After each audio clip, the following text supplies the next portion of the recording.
നിശ്ചല ദൃശ്യങ്ങൾ ഉപയോഗിച്ച് വ്യത്യസ്തവും അതിസങ്കീർണവുമായ സാങ്കേതിക വിദ്യകളിലൂടെ പരസ്യചിത്രമൊരുക്കിയ മലയാളി ലിംക ബുക്ക് ഓഫ് റെക്കോർഡ്സിൽ അടിമാലി സ്വദേശി വിനീതാണ് ഈ അപൂർവ നേട്ടത്തിന് ഉടമയായത്. കമ്പ്യൂട്ടർ ആനിമേഷൻ ഒഴിവാക്കി വ്യത്യസ്തവും ശ്രദ്ധിക്കപ്പെടുന്നതുമായ പരസ്യചിത്രം ഒരുക്കണം എന്ന മോഹമാണ് അടിമാലി സ്വദേശിയും പ്രമുഖ പരസ്യചിത്ര സംവിധായകനുമായ വിനീതിനെ അപൂർവമായ സാങ്കേതികവിദ്യ പരീക്ഷിക്കുക, ഉപയോഗിക്കുക എന്ന തീരുമാനത്തിൽ എത്തിച്ചത്. 2 നിരയിൽ ഗ്ലാസ് പ്ലാറ്റ്ഫോമുകൾ ഉപയോഗിച്ച് അഭിനേതാക്കളെ വിവിധ പോസുകളിൽ ഗ്ലാസിൽ കിടത്തി ഗ്ലാസുകൾക്ക് മുകളിൽ സ്ഥാപിച്ച ക്യാമറകളിൽ നിശ്ചല ദൃശ്യങ്ങൾ എടുത്ത് സംയോജിപ്പിച്ചാണ് വിനീത് പരസ്യം തയ്യാറാക്കിയിരിക്കുന്നത്. 247 നിശ്ചല ദൃശ്യങ്ങൾ പരസ്യത്തിനായി ഉപയോഗിച്ചു.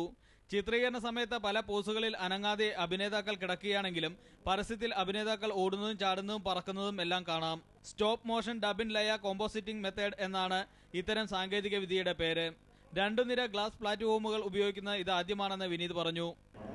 ആക്ച്വലി ഇത് ഫസ്റ്റ് ഓറൻ ലാവി എന്ന ബ്രസീലിയൻ ഡയറക്ടർ ഉണ്ട്. അദ്ദേഹത്തിന്റെ ഹെർ മോർണിംഗ് അല്ലെങ്കിൽ മ്യൂസിക് വീഡിയോ ഉണ്ട്. അതായിരുന്നു എൻ്റെ ഫസ്റ്റ് റെഫറൻസ്. അതിൽ നിന്ന് അത് ഒരു സിംഗിൾ ലെയർ കോമ്പോസിറ്റിംഗ് ആണ്. അപ്പോൾ അതിൽ നിന്ന് അപ്ഡേറ്റ് ചെയ്ത് ഒരു പുതിയൊരു സംഭവം എങ്ങനെ ചെയ്യാൻ കഴിയും എന്നുള്ളൊരു ആലോചനയായിരുന്നു എന്നെ ഇതിലേക്ക് കൊണ്ട് എത്തിച്ചത്.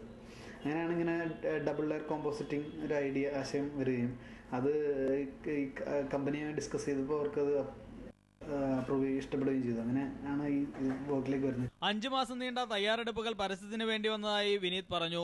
ജോമോൻ ടി ജോൺ ആയിരുന്നു ക്യാമറാമാൻ. ചിത്രീകരണത്തിന് 3 ദിവസം വേണ്ടി വന്നു. ഏറ്റവും പുതിയ ലിംക ബുക്ക് ഓഫ് റെക്കോർഡ്സിൽ തന്റെ പരസ്യചിത്രം സംബന്ധിച്ച വിവരങ്ങൾ ഉൾക്കൊള്ളിച്ചതായി കാണിച്ചുകൊണ്ടുള്ള അറിയിപ്പ് വിനീതിന് അധികൃതരിൽ നിന്നും ലഭിച്ചു കഴിഞ്ഞു. സന്തോഷ് ബാലകൃഷ്ണൻ, സൂര്യ ന്യൂസ് ബ്യൂറോ, കൊച്ചി.